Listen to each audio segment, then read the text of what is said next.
सिर्फ एक मूवी देखकर इलॉन मस्क को एक बहुत ही डेंजरस आइडिया है। और इतना ही नहीं, इसी मूवी से इंस्पायर्ड होकर इस बंदे ने रॉकेट तक बना दिया। अब देखो, जब भी किसी रॉकेट को स्पेस में लॉन्च किया जाता है तो आमतौर पर उसका नोज ऐसे राउंड रखा जाता है ताकि एरोडायनामिक्स और री एंट्री के टाइम किसी तरह की प्रॉब्लम ना हो। लेकिन पता है, इलॉन मस्क जैसे जीनियस बंदे ने इस नोज को राउंड नहीं बल्कि ऐसे पॉइंटी रखा, जो कि एरोडायनामिक्स के हिसाब से तो बिल्कुल भी सही नहीं होता है, लेकिन दिखने में ये बहुत कूल लगता है। और पता है इलॉन को ये आइडिया कहां से आया था? एक फिल्म से। तो क्या हुआ कि इस बंदे ने द डिक्टेटर नाम की एक फिल्म का एक सीन देखा जिसमें कैरेक्टर ये बोलता है कि रॉकेट का नोज राउंड नहीं बल्कि पॉइंटी होना चाहिए, क्योंकि पॉइंटी नोज ज्यादा डरावना दिखता है। It is too round on the top, it needs to be pointy.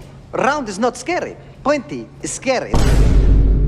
बस फिर क्या, इलॉन ने तुरंत अपने इंजीनियर्स को कॉल किया कि रॉकेट का नोज पॉइंटी कर दो। इंजीनियर्स ने इलॉन को मना भी किया कि इससे उन्हें खतरा हो सकता है, लेकिन उसके बाद भी इलॉन ने प्रोजेक्ट स्टारशिप के अपने पहले ही रॉकेट के नोज को पॉइंटी ही रखा, सिर्फ इसीलिए ताकि वो खतरनाक दिखे। You literally told them to make the starship more pointy because of the movie Dictator. Yep. यानी इस बंदे ने अपने सबसे बड़े प्रोजेक्ट को भी खतरे में डाल दिया, और वो भी सिर्फ इसीलिए क्योंकि उसे कूल दिखना था। अब ऐसा काम कोई नॉर्मल आदमी नहीं बल्कि शायद कोई साइको ही कर सकता है, और ये तो सिर्फ वन ऑफ द इंसिडेंट है जो ये प्रूव करता है कि Elon is not for beginners. अगर आप इंस्टाग्राम पर कमेंट्स पढ़ते हो तो आपने एक कमेंट बहुत बार देखी होगी, that India is not for beginners. In videos में इंडियंस की कुछ ऐसी उटपटांग हरकतें होती है जिनके बारे में कोई सोच भी नहीं सकता। और जब मैं इलॉन मस्क के बारे में रिसर्च कर रहा था तब मुझे उनकी कुछ ऐसी उटपटांग हरकतें मिली जो कोई नॉर्मल बंदा कभी करने की सोच भी नहीं सकता। इलॉन मस्क जब छोटे थे तब उनको स्कूल में बुली किया जाता था, उनका कोई दोस्त भी नहीं था, इसीलिए इलॉन स्कूल जाने की जगह मोस्टली बुक्स पढ़ते रहते थे। जब इलॉन अपनी मॉम के साथ डरबन में रहते थे तब उन्होंने वहां की एक लाइब्रेरी में जितनी भी बुक्स थी वो सारी की सारी बुक्स पढ़ डाली थी। I mean, he'd read everything in the library in Durban, so...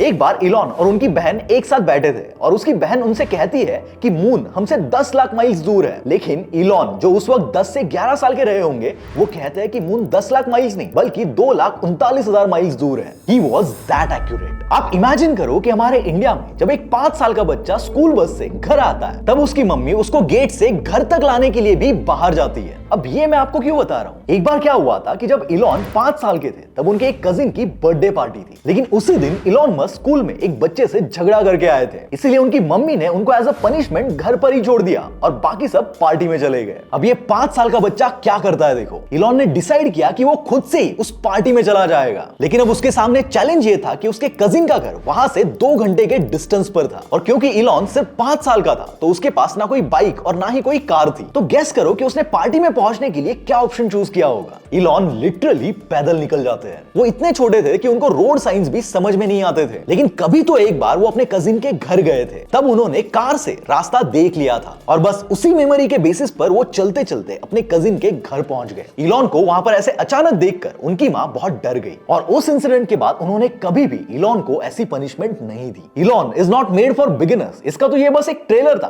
picture तो अब शुरू होगी। अब why Elon is not made for beginners ये तो मैं आपको अच्छे से समझा दूंगा, लेकिन इलॉन मस्क का नाम इलॉन रखने के पीछे की स्टोरी भी बहुत इंटरेस्टिंग है। इलॉन के मॉम डैड एक बार वेकेशन मनाने फ्रांस गए थे। वहां एक नीस नाम का शहर है एंड उसी ट्रिप पर और उसी शहर में इलॉन की मां मे मस्क को उनकी प्रेगनेंसी की न्यूज मिली थी। अब देखो, जैसे हमारे यहाँ इंडिया में किसी बच्चे का नाम रखना होता है तो मोस्टली भगवान के नाम पर या किसी हिस्टोरिकल फिगर के नाम पर रखा जाता है, लेकिन वेस्टर्न कंट्रीज में बच्चों का नाम ज्यादातर पॉप कल्चर से इन्फ्लुएंस होकर या किसी चीज से पर्सनल कनेक्शन के बेसिस पर या फिर ऐसे ही कुछ तो यूनिक नाम रखा जाता है ताकि वो बच्चा बाकी लोगों में स्टैंड आउट करे। तो ऐसे ही जब मे मस्क को प्रेगनेंसी की न्यूज फ्रांस के नीस शहर में मिली तो उन्होंने सोच लिया था कि इस बच्चे का नाम नीस रख देते हैं, और इवन उनके हस्बैंड एरोल को भी यह आइडिया पसंद आ गया था। लेकिन बाद में पता नहीं उन्हें क्या लगा और मैंने अपने ग्रैंडफादर मिस्टर जे एलोन हाल्देमन के नाम पर बच्चे का नाम फाइनली इलॉन रख दिया। अब इलॉन के उटपटांग हरकतों की बात चली रही है तो अब थोड़ा उनके दादा परदादाओं की उटपटांग हरकतें भी डिस्कस कर ही लेते हैं। और इलॉन की फैमिली को मैं यहाँ पर इसलिए डिस्कस कर रहा हूँ क्योंकि जब मैं इलॉन की फैमिली ट्री पर रिसर्च कर रहा था तब मुझे एक बड़ा इंटरेस्टिंग पैटर्न नोटिस हुआ। जिस तरह इलॉन मस्क एकदम चिल और एडवेंचरस है, वैसे ही उनके दादा परदादा भी एकदम चिल और एडवेंचरस थे। इलॉन के जो ग्रैंडफादर थे उन्होंने अपने टाइम पर साउथ अफ्रीका की कैपिटल केप टाउन से लेकर अल्जीरिया की कैपिटल एल्जियर्स तक की एक रेस जीती थी। And for your information in दोनों कैपिटल्स में डिस्टेंस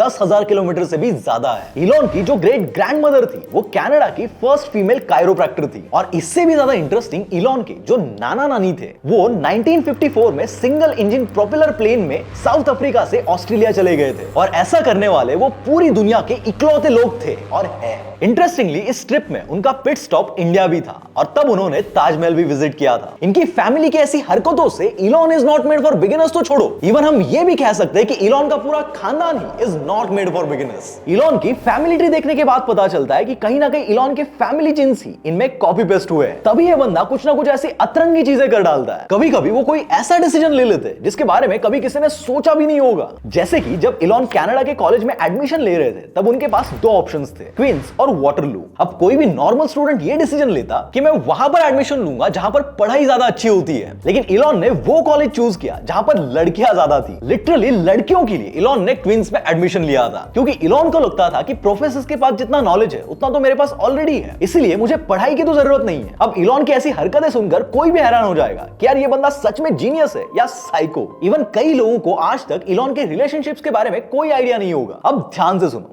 देखो, इलॉन की फर्स्ट वाइफ थी जस्टिन विल्सन। जनवरी 2000 में इलॉन की इनसे शादी हुई और 2008 में इनका डिवोर्स हो गया। जस्टिन के साथ इलॉन के टोटल 6 बच्चे थे, जिनमें से एक की डेथ हो गई थी। इसके बाद 2010 में इलॉन ने ब्रिटिश एक्ट्रेस तलुला राइली के साथ शादी की और 2012 में उसको भी डिवोर्स दे दिया। लेकिन इस डिवोर्स के सिर्फ 1 साल बाद यानी 2013 में फिर से राइली के साथ शादी की, और उसके 3 साल बाद यानी 2016 में फिर से उसको डिवोर्स दे दिया। लेकिन लगभग 5 साल साथ रहने के बाद भी इलॉन और राइली का एक भी बच्चा नहीं है। अब इसके बाद इलॉन ने कैनेडियन सिंगर ग्राइम्स को डेट करना शुरू कर दिया, लेकिन ग्राइम्स से शादी किए बगैर ही उसके साथ इलॉन के 3 बच्चे हुए। अब ग्राइम्स से भी ब्रेकअप होने के बाद इलॉन ने अपनी कंपनी न्यूरालिंक के एम्प्लॉय शियोन जिलिस को डेट करना शुरू कर दिया, और अब शियोन के साथ भी उनके 3 बच्चे हैं, यानी 1 बीवी और 2 गर्लफ्रेंड्स के साथ मिलकर आज इलॉन के टोटल 11 बच्चे हैं। और इवन इस सब के बाद अब इलॉन ऑस्ट्रेलियन एक्ट्रेस नताशा बसेट को डेट कर रहे हैं। ये तो हो गई उनकी पर्सनल लाइफ। चलो अब उनके प्रोफेशनल लाइफ की उटपटांग हरकतें सुनते हैं। 2006 में टेस्ला ने अपनी पहली कार का प्रोटोटाइप रेडी किया था, और उसके पीआर के लिए एक बड़ा सा इवेंट प्लान किया गया था। अब इंटरेस्टिंगली मार्टिन एबरहार्ड जो टेस्ला के को-फाउंडर और सीईओ है, उन्होंने इलॉन मस्क के टेस्ला ज्वाइन करने से पहले ही कंपनी के लिए जेसिका स्विट्जर को as a PR chief appoint किया था, और पीआर के लिए पीसीजीसी नाम की एक पीआर फर्म भी हायर करके रखी हुई थी। अब टेस्ला का ये इवेंट काफी सक्सेसफुल रहा और इससे टेस्ला को अच्छा खासा मीडिया अटेंशन भी मिला, लेकिन उसमें एक बड़ी प्रॉब्लम हो गई। देखो, अगर किसी काम को करने में हम अपनी पूरी जी जान लगा दें और उसका क्रेडिट कोई और छीन ले तो किसी का भी दिमाग खराब हो जाएगा। और अगर पर्टिकुलरली इलॉन मस्क की बात करूं तो वो इसमें एकदम एक्सट्रीम चले जाते हैं। तो क्या हुआ था कि टेस्ला के इस इवेंट में इस पीआर एजेंसी ने मार्टिन एबरहार्ड को टेस्ला रोडस्टर का पूरा क्रेडिट दे दिया और इलॉन मस्क को सिर्फ एज एन अर्ली इन्वेस्टर और प्रमोटर के तौर पर दिखाया। इलॉन को यह बात इतनी खटक गई कि उन्होंने टेस्ला के वीपी को मेल कर दिया कि टेस्ला की पीआर चीफ जेसिका स्विट्जर को इमीडिएटली फायर किया जाए। इवन पीसीजीसी तक को बोल दिया गया कि अगर अगली बार ऐसा कुछ हुआ तो पीसीजीसी और टेस्ला के बीच कोई भी डील नहीं होगी। क्या आपको लगता है कि कोई नॉर्मल इंसान सिर्फ क्रेडिट के लिए इस हद तक जा सकता है? और अगर इन केस जाएगा भी तो इस वे में नहीं जाएगा। इलॉन जैसा थोड़ा साइको इंसान ही ऐसा कुछ कर सकता है। अब ये जो पंगा था वो तो फिर भी अपने कोवर्कर्स के साथ वाला पंगा था, लेकिन आप सुनकर शॉक हो जाओगे कि एक बार इलॉन मस्क सीधा फेसबुक के ओनर मार्क जकरबर्ग से भिड़ गए थे। यहां तक कि ये बात इस लेवल तक पहुंची थी कि इलॉन मस्क और मार्क जकरबर्ग के बीच लिटरली केज फाइट होने वाली थी। But now the question is कि आखिरकार ये बात यहां तक पहुंची कैसे? देखो, सितंबर 2016 में जकरबर्ग को अपना $200 मिलियन का सैटेलाइट, जो कि अफ्रीका के कुछ पार्ट्स में इंटरनेट एक्सेस देने के लिए बनाया गया था, उसे इलॉन के स्पेसएक्स रॉकेट को यूज करके लॉन्च करवाना था। लेकिन कुछ टेक्निकल इश्यूज के चलते लॉन्च से पहले ही एक टेस्टिंग एक्सीडेंट में ये सैटेलाइट एक्सप्लोड हो जाता है। अब इस इंसिडेंट के बाद जकरबर्ग अपने फेसबुक अकाउंट पे लिखते हैं कि स्पेसएक्स रॉकेट के लॉन्च फेलियर से वो बहुत ज्यादा डिसअपॉइंटेड है। अब उस वक्त इलॉन डायरेक्टली इसका कोई जवाब नहीं देते और ये बात यहीं पर खत्म हो जाती है। लेकिन इस इंसिडेंट के ऑलमोस्ट 1 साल बाद मार्क एक दिन फेसबुक पर लाइव स्ट्रीम करते हैं और उसमें उन लोगों को जम के क्रिटिसाइज करते हैं जो एआई के अगेंस्ट है। अब अगर हम देखें तो 2014 तक इलॉन पब्लिकली बोलते थे कि एआई ह्यूमन सिविलाइजेशन के लिए एक खतरा है। Mark my words, AI is far more dangerous the nukes. This is insane. इसीलिए घुमा फिरा के ज़करबर्ग ने इनडायरेक्टली इलॉन को ही टारगेट किया था। लेकिन इस बार इलॉन चुप नहीं बैठे। उन्होंने डायरेक्टली एक ट्वीट कर दिया कि ज़करबर्ग को एआई की बहुत लिमिटेड नॉलेज है, और इसके थोड़े ही टाइम बाद उन्होंने फेसबुक से टेस्ला और स्पेसएक्स के ऑफिशियल पेजेस को भी डिलीट कर दिया और ट्वीट करके कहा कि वैसे भी ये पेजेस उन्हें बकवास लगते थे। अब इस पूरे मैटर के कुछ दिन बाद इलॉन अपनी गलती को एडमिट करते हैं कि ज़करबर्ग के सैटेलाइट फेलियर में स्पेसएक्स की गलती थी। लेकिन इस ट्वीट में वो एक और बात ऐड कर देते हैं। वो कहते हैं कि ज़करबर्ग ने वैसे भी इंश्योरेंस तो लिया ही है, पर फिर भी अगर उनको लगता है कि उनका नुकसान हुआ है तो स्पेसएक्स उनका एक लॉन्च फ्री में कर देगी। लेकिन इन सब के बीच अब अचानक से ये केज फाइटिंग कहां से आ गया? तो ये बात ऑलमोस्ट सबको पता है कि इलॉन मस्क के ट्विटर एक्वायर करने के बाद मार्क ज़करबर्ग ने थ्रेड्स लॉन्च किया था, और इसके लॉन्च से पहले ही इसके कई सारे रूमर्स भी स्प्रेड हो चुके थे। उसी बीच इलॉन ने सरकास्टिकली एक ट्वीट कर दिया था कि दुनिया ज़करबर्ग के इशारों पे नाचने का और वेट नहीं कर सकती। अब एक रैंडम यूजर ने इस ट्वीट के रिप्लाई में मजाक में एक बात कही कि ज़करबर्ग को जुजुत्सु, जो कि एक टाइप का मार्शल आर्ट्स है, वो आता है। इलॉन बीइंग इलॉन, वो इसका रिप्लाई करते हैं कि जरूरत पड़ी तो वो एक केज फाइट करने के लिए भी रेडी है। अब शायद हो सकता है कि इलॉन ने ये बात ऐसे ही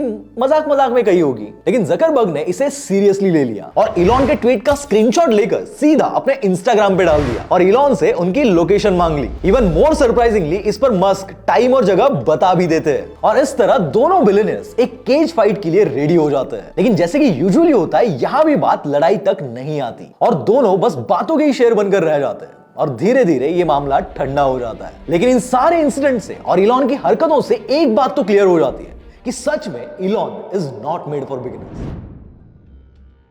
तो इन सब स्टोरीज से हम एक बात तो बहुत क्लियरली कह सकते हैं कि भले ही इलॉन मस्क कितनी भी उटपटांग हरकतें क्यों ना करे, उसका रिजल्ट अच्छा ना सही बट इंटरेस्टिंग जरूर होता है। ऐसे ही इलॉन मस्क के बारे में हमने और भी कई सारे एस्पेक्ट्स को इन डेप्थ में स्टडी किया है और उन सबको मिलाकर एक पूरी डॉक्यूमेंट्री बनाई है। To watch the full documentary click on the first link in the description.